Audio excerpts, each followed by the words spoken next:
अब सुने गणेश भगवान का मूर्ति का डिमांड की कथा। वृंदावन तीर्थ स्थली कही जाती है। इसी को लेकर मथुरा वृंदावन में हर पर्व हर्षोल्लास के साथ मनाया जाता है। जैसे कि आप सभी जानते हैं, गणेश चतुर्थी का पर्व बहुत ही नज़दीक आ रहा है। मथुरा के कारीगरों गणेश जी की मूर्तियां बनाने में जुटे हुए हैं कि टीम मूर्ति बनाने वाले कारीगरों के पास पहुंची और उनसे जाना कि इस बार क्या खास है। उनकी मूर्तियां में उनकी बनावट और गणेश चतुर्थी पर मूर्तियां बनाने के लिए उनको किस तरह का ऑर्डर मिल रहा है। कारीगरों का कहना है कि इस बार गणेश जी की मूर्तियों की बड़ी डिमांड है। ग्राहकों बड़ी संख्या में मूर्ति खरीदने आ रहे हैं। इस बार जो मूर्तियां बनाई जा रही है उनमें मिट्टी का इस्तेमाल नहीं किया जा रहा है। दरअसल मिट्टी की जो मूर्तियां बनाई जाती है उनमें फिनिशिंग नहीं आती है, इसलिए इस बार पीओपी और जूट को मिश्र कर मूर्तियां बनाई जा रही है। मूर्तियों को रंग बिरंगे ढंग से सजाया जा रहा है। मूर्ति कलाकारों का कहना है कि पीओपी और जूटे मिश्र मूर्तियों को 5 महीने पहले से ही बनाने का काम शुरू कर दिया जाता है।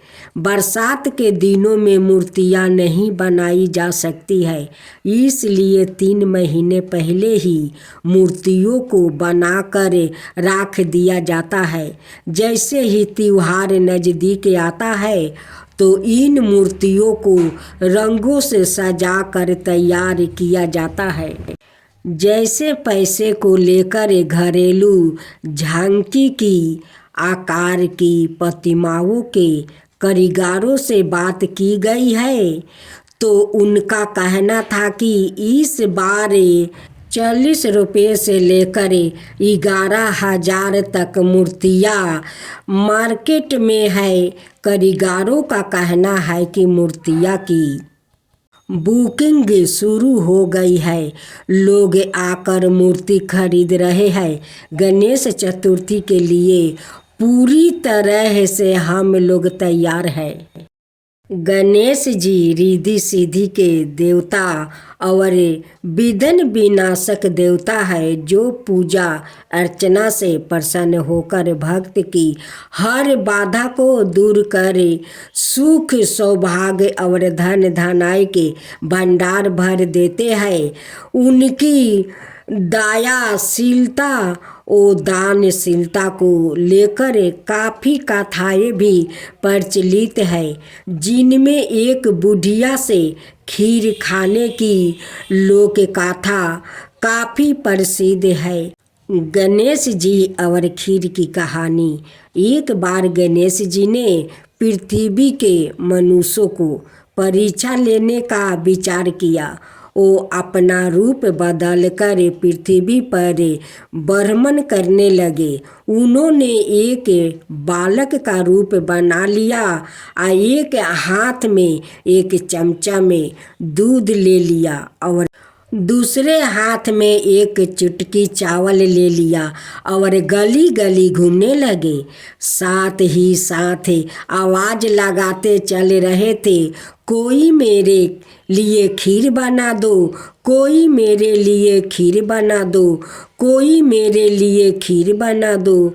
कोई भी उन पर ध्यान नहीं दे रहा था, बल्कि लोग उन पर हंस रहे थे। वो लगातार एक गांव के बाद दूसरे गांव इसी तरह चक्कर लगाते हुए पुकारते रहे, पर कोई खीर बनाने के लिए तैयार नहीं था। सुबह से शाम हो गई, गणेश जी लगातार घूम रहे। एक बुढ़िया थी, शाम के वक्त अपनी झोपड़ी के बाहर बैठी हुई थी। तभी गणेश जी वहाँ से पुकारते हुए निकले कि कोई मेरी खीर बना दे, कोई मेरी खीर बना दे। बुढ़िया बहुत कोमल दया वाली स्त्री थी। उन्होंने कहा, बेटा मैं तेरी खीर बना देती हूँ। गणेश जी ने कहा, माई अपने घर में से दूध और चावल लेने के लिए बर्तन लाओ। बुढ़िया एक कटोरी लेकर जब झोपड़ी का बाहर आई तो गणेश जी ने कहा, अपने घर का सबसे बड़ा बर्तन लेकर आओ। बुढ़िया को थोड़ी झंझलाहट हुआ, पर उसने कहा, चलो बच्चे का मन राख लेती हूँ। और अंदर जाकर वो अपने घर से सबसे बड़ा पतीला लेकर बाहर आई। गणेश जी ने चमचे में से दूध पतीले में ढालने शुरू किया। तब बुढ़िया के आश्चर्य की सीमा नहीं रही।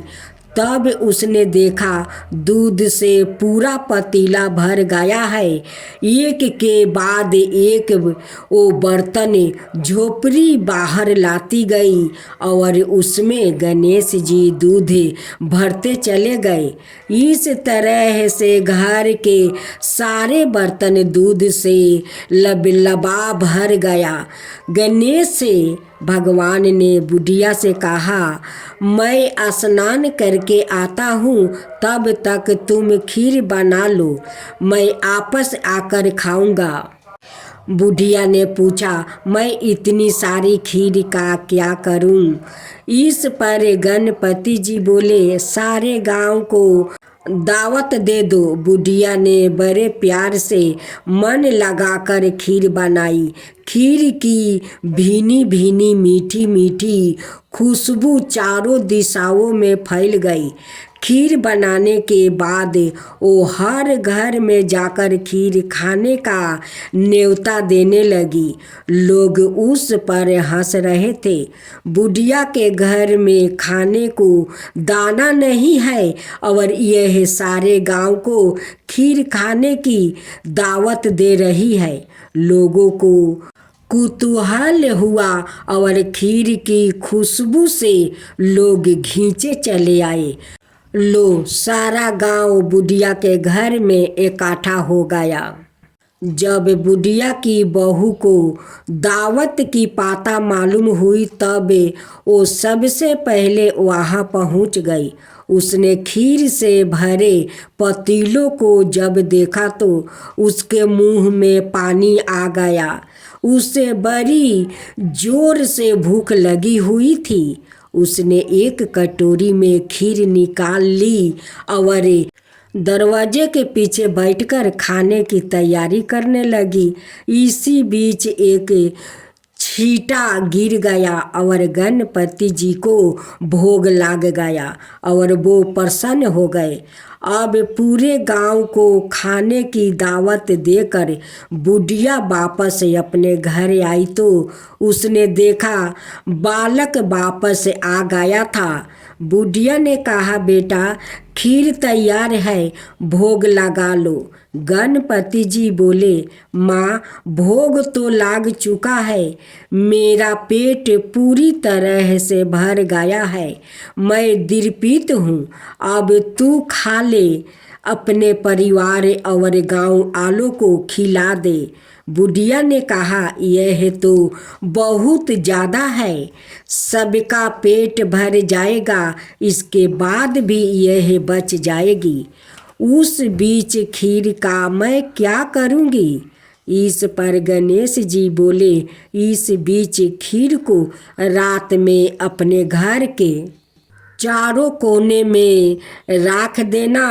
और बुढ़िया ने ऐसा ही किया। जब सारा गांव जी भर कर खा चुका, तब भी ढेर सारी खीर बच गई। उसने उसके पात्रों को अपने घर के चारों तरफ रख दिया। सुबह उठकर उसने क्या देखा, पतीलों में खीर के स्थान पर हीरे जवाहरात और मोती भर गया है। वो बहुत खुश हुई। उसकी सारी दलीदरता दूर हो गई और वो आराम से रहने लगी। उसने गणपति जी का एक भाव मंदिर बनवाया और साथ में एक बड़ा सा तालाब भी खुदवाया। इस तरह उसका नाम दूर दूर तक प्रसिद्ध हो गया। उस जगह वार्षिक मेले लगने लगे।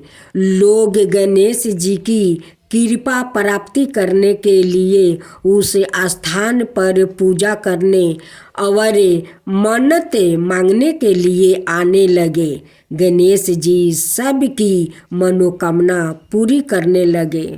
हे गणेश भगवान, जैसे आप उस बुढ़िया पर कृपा किया वैसा ही सब पर करना। कहानी कहने वाला, हुंकार भरने वाला, सुनने वाला, उनकी सारे परिवार पर कृपा करना, अड़ोस पड़ोस पर कृपा करना, सारा दुनिया पर कृपा करना। तो बोलो गणेश भगवान की जय, गणपति पप्पा की जय।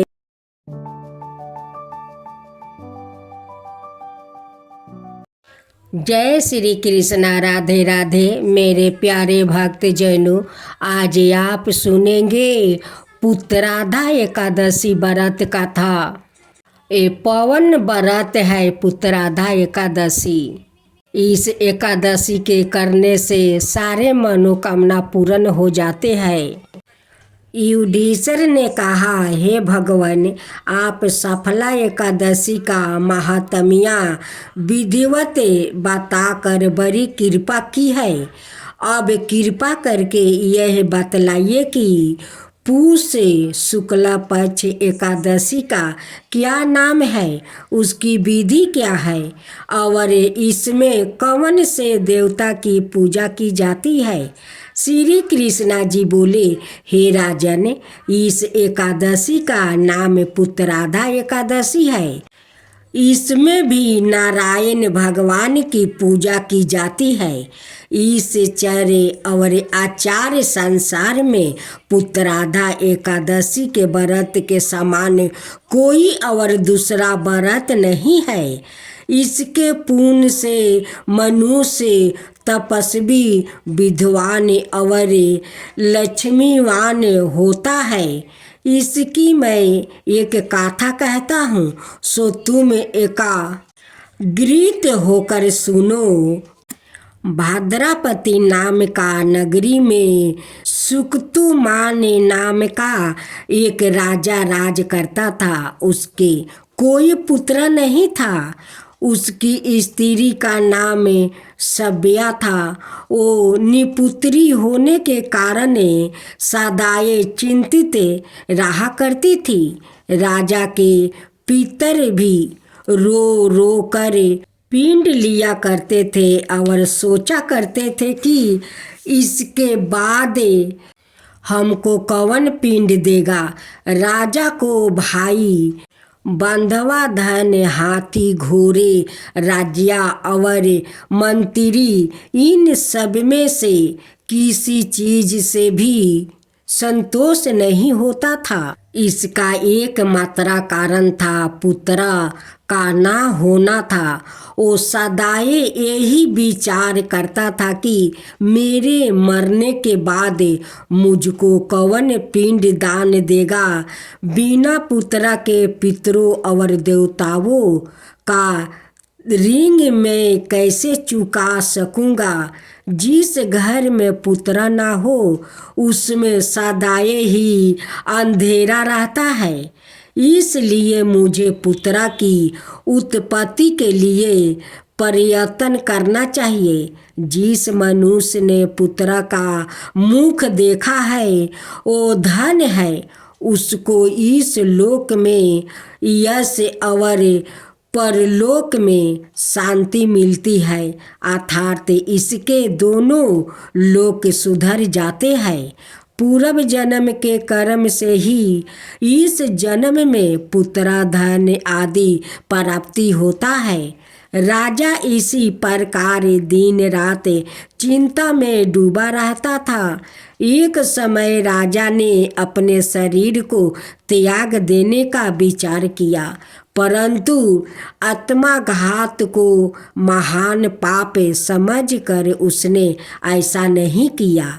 एक दिन राजा ऐसे ही विचार करता हुआ अपने घोड़े पर चढ़कर वन को चल दिया और पंछियों वृक्षों को देखने लगा।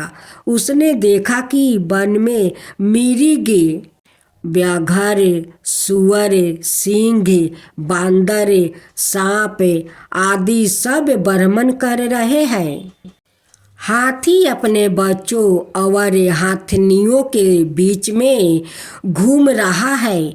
इस वन में कहीं तो गीदड़ अपने कर्कश स्वर में बोल रहा है, कहीं उल्लू धावानी कर रहे हैं। वन के दृश्यों को देखकर राजा सोच विचार में लग गया। इसी प्रकार उसको 2 पहर बीत गया। वो सोचने लगा कि मैंने कई यज्ञ किए हैं, ब्राह्मणों को स्वादिष्ट भोजन से दीपित किया, फिर भी मुझको यह दुख क्यों प्राप्ति हुआ।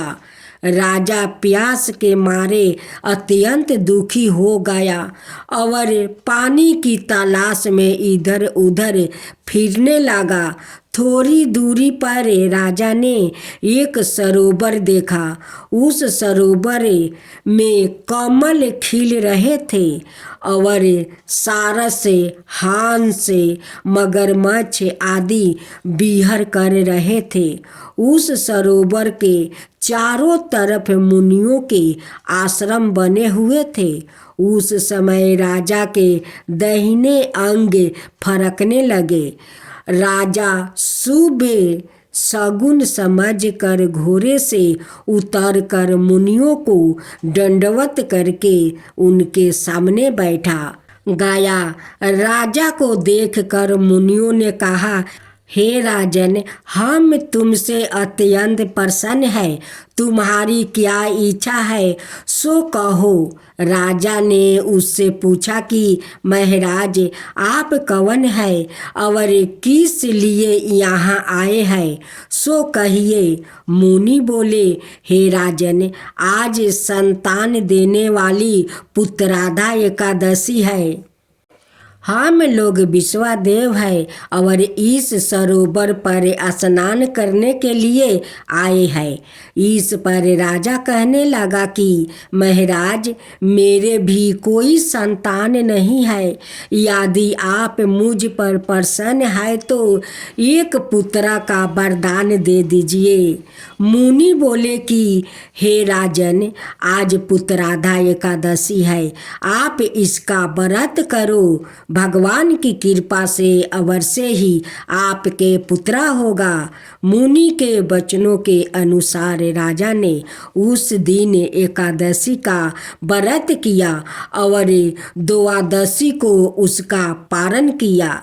इसके पश्चात मुनियों को प्रणाम करके राजा अपने महल में वापस आ गया।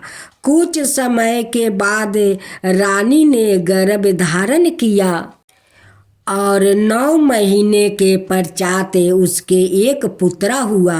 और राजकुमार अत्यंत शूरवीर, धैर्यवान, यशस्वी और प्रजापालक हुआ। श्री कृष्ण भगवान बोले, हे राजन, पुत्र की प्राप्ति के लिए पुत्रादा एकादशी का व्रत करना चाहिए। जो मनुष्य इस महात्म्य को पढ़ता या सुनता है, उसको अंत में स्वर्ग की प्राप्ति होती है।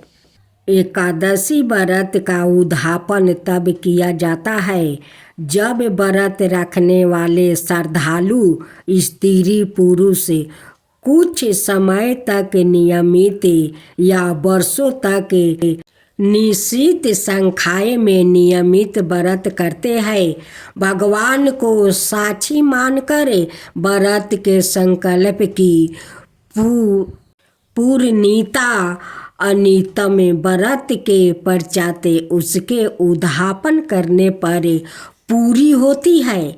व्रतों के संकल्प का पूर्ण फल तब ही मिलता है जबकि उसका उद्यापन अर्थात समापन विधि विधान पूर्वक संपन्न किया जाता है। अन्यथा वो एकादशी व्रत अधूरा ही माना जाता है। उद्यापन किए बगैर कोई भी व्रत पूर्ण नहीं माना जाता है। इसलिए नियमित एकादशी व्रत करने वाले सभी भक्तों जनों को उद्यापन के संकल्प को संपूर्ण पूजन विधि सहित संपन्न करके संकल्प छोड़ना चाहिए। एकादशी व्रत उद्यापन अग्रहण कृष्णा पक्ष की एकादशी को करना चाहिए। माघ में अथवा भीम तिथि को भी उद्यापन किया जा सकता है। दशमी के दिन एक समय भोजन करें। एकादशी के दिन स्नान आदि से पवित्र होकर उद्यापन करें। संकल्प लेने में शुक्ल पक्ष की अथवा कृष्ण पक्ष की एकादशी को व्रत का उद्यापन करने का संकल्प करें। 12 ब्राह्मणों को घर पर भोजन कराने का उल्लेख मिलता है। पक्षियों एकादशी के उद्यापन में अथवा दोनों पक्षों की एकादशी के उद्यापन में 26 बयान दिया जाता है। अब आप सुने महालक्ष्मी व्रत कथा। माँ लक्ष्मी की जय हो, माँ लक्ष्मी की जय हो। प्राचीन समय में एक गांव में एक गरीब ब्राह्मण रहता था। वो भगवान विष्णु का भक्त था। वो नियमित रूप से श्री विष्णु की पूजा करता था। एक बार श्री हरि ने उस ब्राह्मण की पूजा से प्रसन्न होकर उससे वर मांगने को कहा। तब ब्राह्मण ने इच्छा जाहिर की कि लक्ष्मी जी का निवास उसके घर में हो। यह सुनकर विष्णु जी ने लक्ष्मी जी की प्राप्ति का मार्ग ब्राह्मण को बताया। विष्णु जी ने कहा कि मंदिर के सामने एक स्त्री आती है जो यहाँ आकर उपले थापती है। उसे अपने घर आने का निमंत्रित दो। वो धन की देवी है। जब लक्ष्मी जी तुम्हारे घर आएगी तो तुम्हारा घर धन धनाय से भर जाएगा। इतना कहकर विष्णु जी ध्यान मगन हो गए। अगले दिन सुबह 4 बजे से ही मंदिर के सामने ब्राह्मण आकर बैठ गया। कुछ ही देर में लक्ष्मी जी उपले थापने वही आई। ब्राह्मण ने उनसे उसके घर आने का निवेदन किया। वो सुन लक्ष्मी जी समझ गई कि यह सब विष्णु जी ने ही उससे करने के लिए कहा है। तब उन्होंने ब्राह्मण से कहा कि तुम महालक्ष्मी व्रत करो। यह व्रत 16 दिन तक व्रत करने और 16वां दिन रात को चंद्रमा को अर्घ देने के बाद ही तुम्हारा मनोरथ पूरा होगा।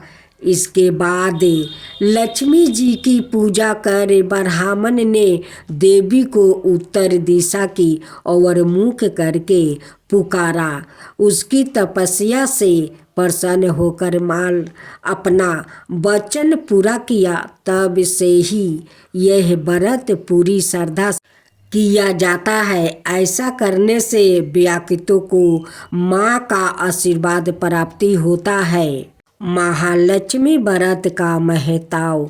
हिंदू धर्म में महालक्ष्मी व्रत पूरे 16 दिनों तक रखा जाता है। हालांकि यह निर्जला व्रत नहीं होता है, लेकिन अन्न ग्रहण करने की मनाही होती है। आप इस व्रत में फलाहार कर सकते हैं। 16वां दिन व्रत का उद्यापन किया जाता है।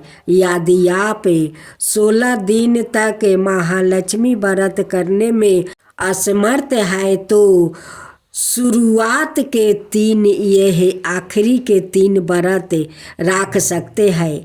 इससे लोग की सभी मनोकामनाएं जल्दी ही पूरी होती है और घर में सुख समृद्धि का वास होता है।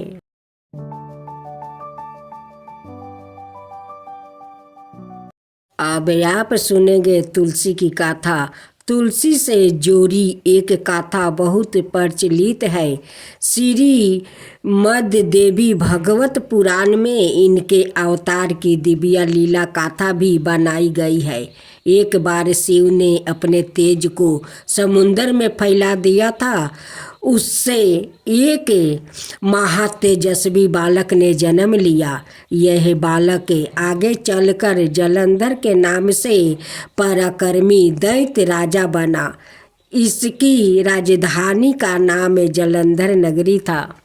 दैत्यराज कलनेमी की कन्या बिंदा का विवाह जलंधर से हुआ।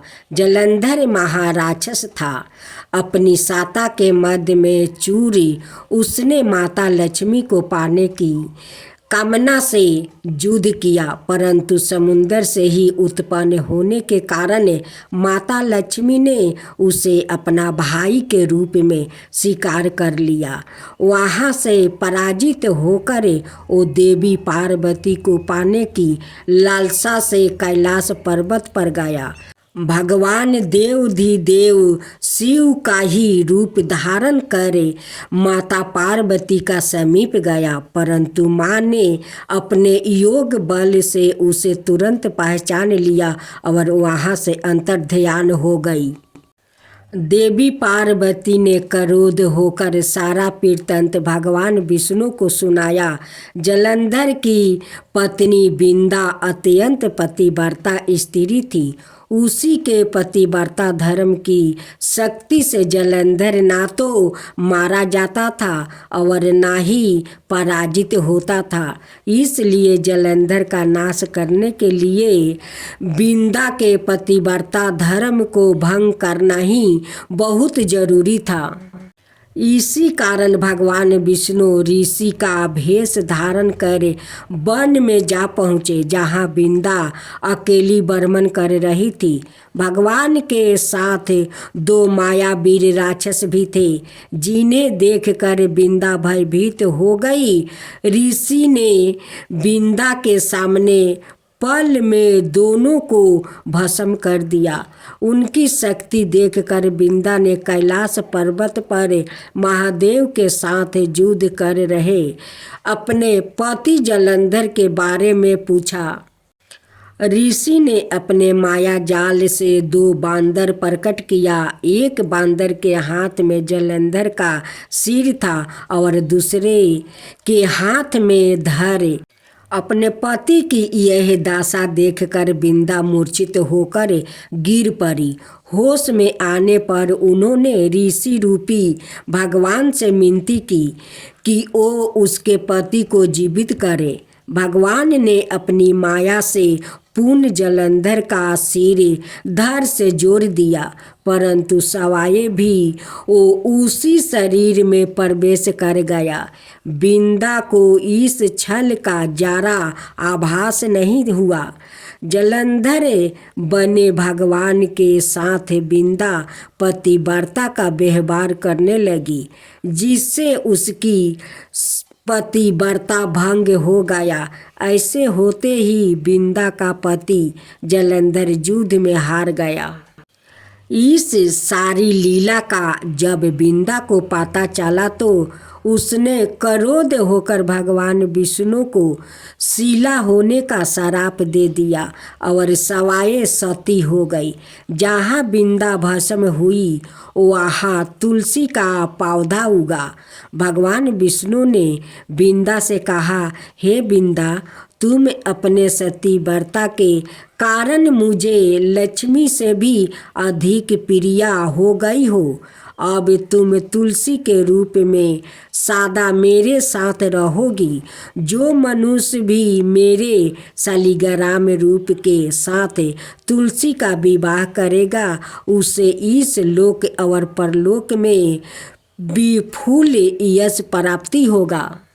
जिस घर में तुलसी होती है वहाँ यम के दूत भी असमय नहीं जा सकते। गंगा ओ नर्मदा के जल से स्नान अथवा तुलसी का पूजन बराबर माना जाता है।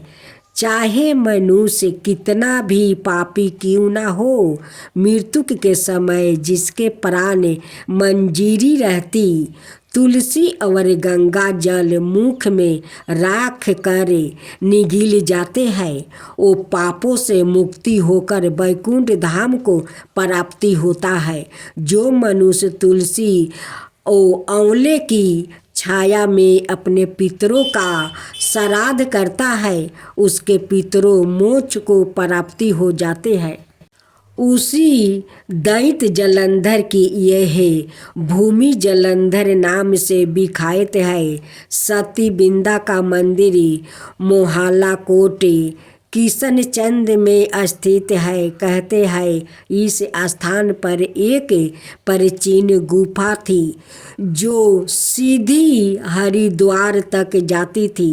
सच्चे मन से 40 दिन तक सती बिंदा देवी के मंदिर में पूजा करने से सभी मनोरथ पूर्ण हो जाते हैं। जय तुलसी महारानी नमो नमो, जय तुलसी महारानी नमो नमो, हरि की पटरानी नमो नमो, हरि की पटरानी नमो नमो। धन तुलसी पूरन तप की न हो, शालिग्राम बनी पटरानी जाके, पात्र मंजीरी कोमल श्रीपति कमल चरण लपटानी, श्रीपति कमल चरण लपटानी। जय तुलसी महारानी नमो नमो, जय तुलसी महारानी नमो नमो, हरि की पटरानी नमो नमो, हरि की पटरानी नमो नमो।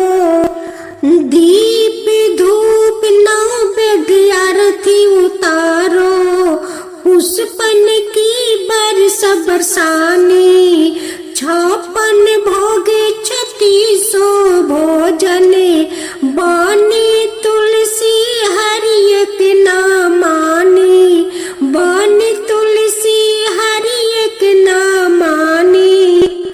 जय तुलसी महारानी नमो नमो, जय तुलसी महारानी नमो नमो, हरि की पटरानी नमो नमो, हरि की पटरानी नमो नमो।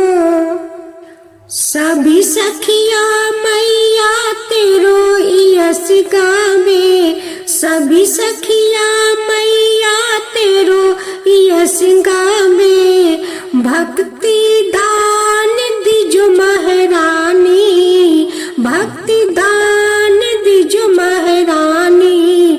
नमो नमो तुलसी महारानी, नमो नमो तुलसी महारानी। जय तुलसी महारानी नमो नमो, जय तुलसी महारानी नमो नमो, तुलसी महारानी नमो नमो, हरि की पटरानी नमो नमो, हरि की पटरानी नमो नमो।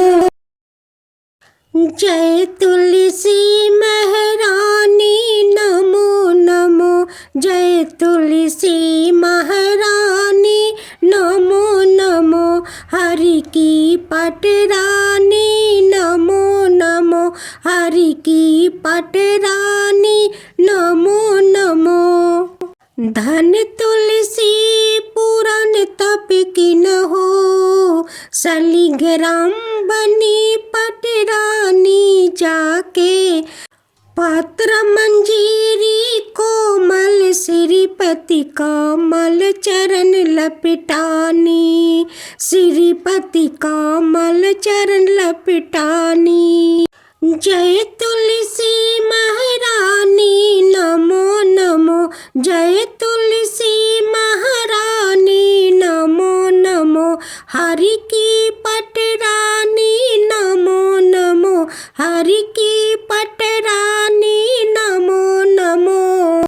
दीप धूप नैवेद्य आरती उतारो, पुष्पन की बरस बरसानी, 56 भोग 36 भोजन, बानी तुलसी हरि एक नामानी, बानी तुलसी हरि एक नामानी।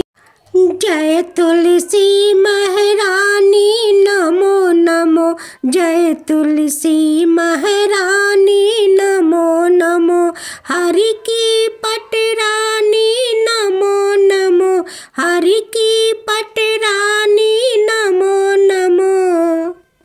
सभी सखिया मैया तेरो यश गावे, सभी सखिया मैया तेरो यश गावे, भक्ति दान दिजो महारानी, भक्ति दान दिजो महारानी, नमो नमो तुलसी महारानी, नमो नमो तुलसी महारानी। जय तुलसी महारानी नमो नमो, जय तुलसी महारानी नमो नमो, तुलसी महारानी नमो नमो, हरि की पटरानी नमो नमो, हरि